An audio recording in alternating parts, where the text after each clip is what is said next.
Hello, and welcome to The Positive Brain.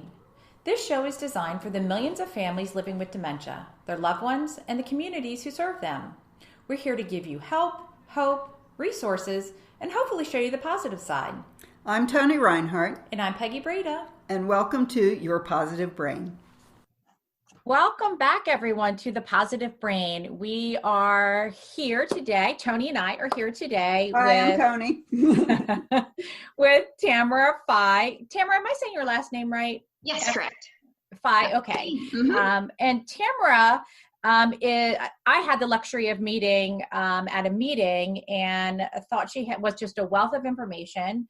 I'm going to read just a quick bio on her. She's a 33-year-old veteran in senior living and long-term care. Her experience spans between being a physical therapist, rehabilitation services director, nursing home administrator, regional director of operations, and an executive director, all within the senior living arena. So, wow, I mean, she has just a wealth of experience. I'm so excited to meet you, Tamara. Thanks for being with us. You bet. Today, Toni and I were talking a while ago. You know, we're in the midst of the COVID crisis, and we were just sharing how, nursing homes are getting a really bad rap because they're having such an increase of COVID in their communities, and how assisted living communities are kind of getting dumped into that same basket as nursing homes. So we wanted to really just bring to the attention, really, there are some pretty major differences between a skilled nursing home and an assisted living. And we wanted to just share with you what those big differences are. And Tamara is just the person to do it because she's worked as a physical therapist in a nursing and rehab community. She's been the administrator. She has been an administrator of an assisted living. So she can really help kind of dig into what those major differences are. So Tamara, welcome. Thank you. Thanks for having me. Sure. So let's just start like kind of right out of the gate. Like, in your opinion, in your experience, what are some of like we all think of nursing homes. When people hear nursing homes, I think we traditionally think of that old 1970s nursing home environment. Even that has changed from today that it was, back then. But what are some of the real major differences between that nursing home setting and that assisted living setting that is, now 30 years old? I think that first we need to share with people that it's all right that they don't know the difference. And I think it's just like Toni has said, is unless you're put into that position and it's actually applicable to you, then there's no reason for you to even know the difference. And then unfortunately, when you are placed in that situation, it is you have to learn everything in about 30 minutes because a parent, a loved one, someone you're responsible to, all of a sudden needs to make a decision on where they go, and you all of a sudden don't know the differences of those different places based on their need. And I think the best way to kind of describe the differences between the two of them is that the skilled nursing facility, you also hear that term, and long-term care facilities, nursing homes, they're more of a medical model, as opposed to assisted living facilities where they're mostly a social model. And I look to assisted livings as those places, I don't want to kind of compare it to that kind of college days, rooming with all kinds of fun people in an apartment. It is very social. You receive your own apartment. You can choose the size of your apartment. You could have a studio apartment, a one-bedroom apartment, a two-bedroom apartment, 2-bath. It really can be as large or small as you want it to be, but it is your own space. You can have a full kitchen. You can have a partial kitchen. And you have your own space to do what you want, when you want. And when you want to go to the dining room, you go to the dining room. You can make your own meals if you'd like to make your own meals. It's a time to have your private space, but also a time to enjoy just being social. As we age, we find ourselves working very, very hard to survive every day. We have to cut the grass, we have to go to the grocery, we have to run all of our errands, we have to take care of the home, things are breaking, we need to fix them. Where instead, when you move into an assisted living, all of those difficult parts of living have been taken care of for you. Someone cooks for you, someone cleans for you, someone even takes you to the store if you want to. All you have to do is load onto the bus and then go to Wegmans. It's just really a great time to just enjoy being yourself without having all the heavy burdens of caring for your home environment. We have libraries that they can read, and the meals have really gone top notch. Many places have formal chefs there, so you're able to just have exquisite meals, or you can just have mashed potatoes and gravy. You know, whatever your preference is, and the menus have really expanded. And you find that the social part is wonderful. They have all these little huddles. They have interest groups. They have continuing education. They are able to do wild and crazy excursions to different places and wineries. So you really look to assisted living as being socially there for you. There are people that are there. There are nurses that are there that are able to help you with medication management if you need that, because sometimes that happens to us as we age, trying to figure out, what do I take, and the pills look the same, and when am I supposed to take it, with and without food. So you do have a nurse there that helps with that, as well as medication technicians, and you will also have a caregiver available to you, which is someone that can help you if you need a little bit of help with a shower, or a little bit of help getting your TED hose on, which are some really tight compression stockings. When you're looking at more of a skilled nursing facility, or you're looking at a nursing home, you're looking at those people have a real medical reason to be there. Those people have endured some type of illness, injury, accident, and it really can be varying of all ages that have endured that. So those people really need help with what we call ADLs. ADLs are activities of daily living, and I need a specialized person to give me that care. I need a state certified nursing assistant. I need a licensed nurse to do that, whether an LPN or an RN. My medications are difficult. They need to be given very specifically. I may have a lot of them to give. I may need to take my blood pressure prior to taking them. I'm not able to bathe myself, dress myself. Maybe I can't even get out of the bed and into a wheelchair. That's called transferring. Maybe I can't even walk to the bathroom by myself, but with a walker and assistance of somebody, I can do that. So all of those people really need that specialized care that assisted livings aren't able to give. The people sometimes get frustrated that, why can't my mom just stay here? She's had a recent hip fracture, and you have staff that can take care of her. Unfortunately, that's specialized care, and even your insurance company notes that they need some type of specialized care, and that's where nursing facilities and skilled nursing facilities and long-term care come into play, because they have those services that are able to rehab them and get them stronger back so they can come to your assisted living.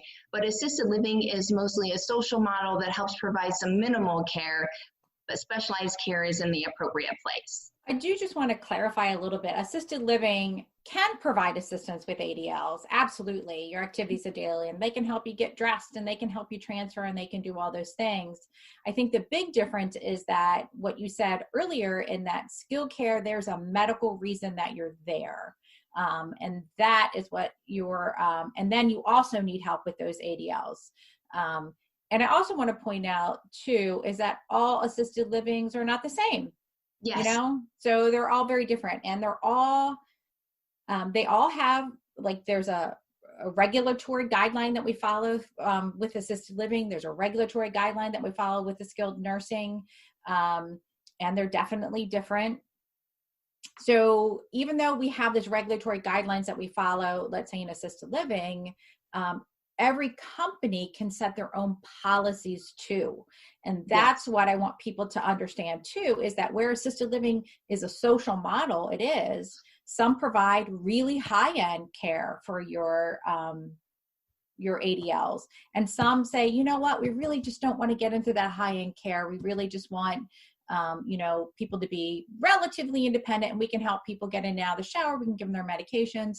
But we, so I always say, and of course, because of what I do, I always say, if you've seen one assisted living, you've seen one assisted living. So. Right. And I think I would also talk about the memory care, which I know is true and dear to both of your hearts, for sure. And I think you need to look at, there are many memory cares out there as well that are offering assisted living. And those services, as you were just speaking of, are also varying in degrees. So I think that, as you have stated, we really need to know exactly what that person needs in the sense of services, and to make sure that those specialized services are provided as well. And many assisted livings have really gone above and beyond in assisted living to provide that education so that we can maintain those people that are appropriate to enjoy an assisted living, less regulatory type living environment, and can really have a great quality of life. And less institutional too. I mean, that's, when you're thinking about a skilled nursing community, you're thinking more, it's more institutional feeling. They've come a long way for sure, but they really do have more of an institutional feeling, where assisted living has more of a home-like model, a more residential feeling, so that even if we have advanced dementia in many cases, they can still be, as long as their health care needs don't exceed regulatory guidelines and company policy, then they can stay in that residential community. Just because, one of the questions that I get all the time, and I think people are afraid to share with me when I'm talking to families, is incontinence. They think that if their loved one is incontinent, that they can't go to assisted living. And that's just not the case. Many assisted livings do help folks with incontinence. I think the difference is if someone has a catheter or any sort of invasive type procedure, then it really does go above and beyond assisted living regulations and sometimes company policy. Some people don't. Some assisted livings will help you manage a catheter as long as they don't have to change it out, and other assisted livings won't. So there's such a huge difference. Yeah. I know Toni, like, it's kind of funny because Toni's usually one like having all this conversation, but like one, and I'm just listening, but like, and I'm always breaking in with some story that doesn't have anything to do with anything. But this is kind of like my wheelhouse, so I'm very passionate about it. It is your wheelhouse, but I have to tell you that this podcast is actually coming at a pretty appropriate time. AARP has just enlisted Susan Lucci as a spokesperson for them. Susan Lucci was a daytime soap opera actress, and her mother's 103. Wow. And is in assisted living. And I was watching her speak the other day, and she was, almost immediately, my mother is not in a nursing home. There is a difference, and my mother is in assisted living. So yeah. I think good for Susan Lucci. Good for Susan Lucci. So I think that NAARP. Yeah. So let's give everybody kudos here. But she was so. When you were watching her, and I see this happen all the time, and it's because of the picture that most of us have in our head. When you say nursing home, yes, we have. And it's not just a medical, like, we don't have that visceral feeling like towards a hospital. Right. You say hospital and people don't go, oh no, that's a horrible place. But we think of nursing homes as, they've got a pretty bad reputation among the general public, because we do think of them as smelly and old and a place that you send somebody to die that is hopeless. Yes. So, and which I understand, and that's why, and one of the reasons that the whole assisted living industry has come about, when we realize that there are different stages of people's lives and they need different accommodations. But I think the nursing home industry does have a ways to go to ameliorate some of those visceral feelings we have about it. And some of it is natural, because it's our own fear of mortality and our own fear of dying. Yeah. And I think it's really important to, especially because we're in the midst of the COVID crisis, and when you're hearing the news report that nursing homes have, all these deaths and all these things, and assisted living is getting dumped into that category. Tamara, I'd love for you to share, and I'm going to be honest, nursing homes, the actual nursing homes that we're talking about, skilled nursing facilities, they do have a higher rate of COVID cases. And I'd love for you, Tamara, to talk about why that might be. It's not because they're a terrible place to be, but talk about why you might see an increased you would see increased cases of COVID in that setting.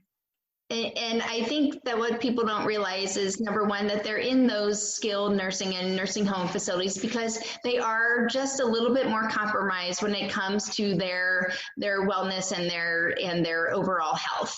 And that kind of leaves them predisposed. Also in nursing facilities, they are many times there are 2 people to a room, and that's just very common that you have a semi-private room. Sometimes you could have up to 4 people in a room based on when that facility was developed. And everything they do is very close in proximity. And they do a lot of group activities together. And even when you quarantine them and all, they do like to roam. This is their home, and they are not as cognizant as to how maybe things are transferred and processes happen with this COVID. So I think that there is multi-tier, and it's really the aggregate of them being a little less healthy, a little more at risk of transmitting because of how they are sleeping in their sleeping quarters, which is traditional in any realm of a nursing facility. The way that they need to be able to provide care to them is sometimes they're in close proximity with other people, and they're just overall an area where they don't get to have as much space to just be. And where assisted livings get their own space, their own areas, their own private space that they can go. And I just think that unfortunately nursing homes have a bad rap, but there's so much good that goes on in a nursing facility. I wish people would understand the love and commitment that those workers have towards those people that are so compromised. It's really heartwarming to see the love and compassion that's there. And unfortunately, just by the nature of the beast, of the way that the industry has had to make it successful for people to live, many people live in one area, may lead them to just being a little bit more exposed. But I tell you, there's beautiful work being done there. And unfortunately, they're just a little more compromised. And unfortunately, it doesn't take sometimes when they're compromised. Yeah. I am so glad that you mentioned how much love and care there are in nursing homes, because I think you're right. They get a bad rap. And I'm not going to say there aren't terrible nursing homes. I'm not going to say there's not terrible assisted livings, but overall, people who get into the senior living industry, whether you're doing home care work or assisted living work or skilled nursing work, or anyone I would hope that you're doing this work from a place of love, because it's tough work. It's really, really tough work. And I admired every one of my caregivers when I was working, because it takes a lot of patience. It takes a lot of love. So thank you for mentioning that, because whether your loved one is in a skilled nursing community, assisted living, or even getting home care, it really is a tough, tough job. As many of you know, because you've employed those people to take care of your loved ones, because it's difficult, I just had a thought in my head and now it's gone, which happens sometimes, but what I think is important for people to know really is that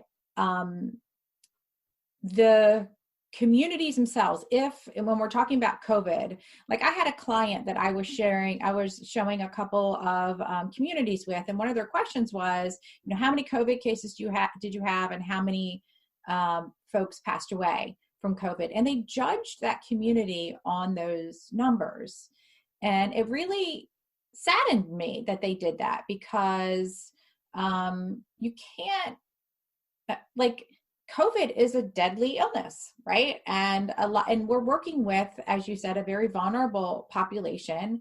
And in one community, they had 2 people die, but the administrator of that community actually said, we did have 2 people die, but please understand that they were, very, very aged. They were already in one was 98, one was 96, they had very compromised positions anyway. So I just want to caution people. It's so easy to throw blame on people. It's so easy to say, oh yeah, that community messed up because somebody died. I mean, yesterday I heard that we've reached over 100,000 deaths with COVID.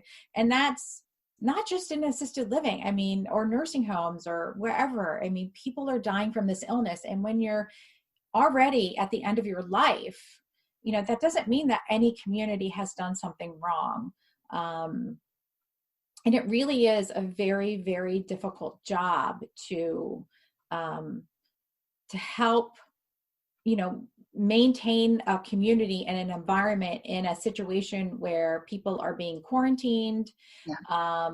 Their stress is not just with the residents, but the staff, with families. Families aren't seeing their loved ones. It's just a very difficult time. And I guess in the light of the positivity part of our podcast is, don't be so quick to say this community's failing because they've had people who've passed away from the illness. Everyone is passing away from this illness, and that doesn't mean that someone is doing something wrong. And I'd like to share something, just to add on to that a little bit. People have been compromised, and I think facilities are working very hard with their infection control processes, and really their hearts and souls are into doing the best that they can for those residents. But I think what's being overlooked are all the beautiful successes that are happening. We have successes everywhere in assisted living, skilled nursing facilities that our elderly are unfortunately having COVID, but they're also beating COVID. And I think that we're getting so inundated by the negative data that we're not actually being exposed to all the positivity that's happening and all those success stories, because we have many of the elderly that are beating it. And it would be people that you don't even expect. You would think, oh, they're so compromised. But for some reason, they beat it and they're healthy and they're doing very, very well. And I don't want people to lose sight of that either. That's an excellent point. Thank you so much. And that is great. We are getting ready to wrap up. I'm keeping my eye on the clock. Goes fast, doesn't it? When you talk about a subject that we're passionate about, and the time when you start and you think, I've got to talk about this for 20 minutes and what am I going to say? And then all of a sudden I'm going, hey, honey, we got to wrap it up. I told you. Yeah, but I'm so grateful to have you come and talk with us. And I think that as we talk more about it and it becomes more high profile, that people will be a little bit more thoughtful about the differences between assisted livings and our skilled nursing facilities and our nursing homes. So Tamara, what one thing would you like to leave us with? I think I'd like to leave you with that as our society continues to age, there are beautiful opportunities out there for them to successfully age in any environment that they really feel is best for them. And many places you can age in place, which means you can stay there and receive all the services that you want. But just know that there are very, very committed individuals and professionals out there that are more than happy to extend themselves to provide you a beautiful quality of life, and know that we do value the aged individual. Thank you so much. That was beautiful. I couldn't have said it better myself. That's wonderful. All right. Bye, everybody. Thanks, Tamara. Bye. Thank you for listening. To find out more about how you can help your family or loved one with dementia, go to Toni's website at positivedementiacaretraining.org. And to find out more about how Peggy can help you with the best care options for someone you love, go to Peggy's website at afamilytie.com.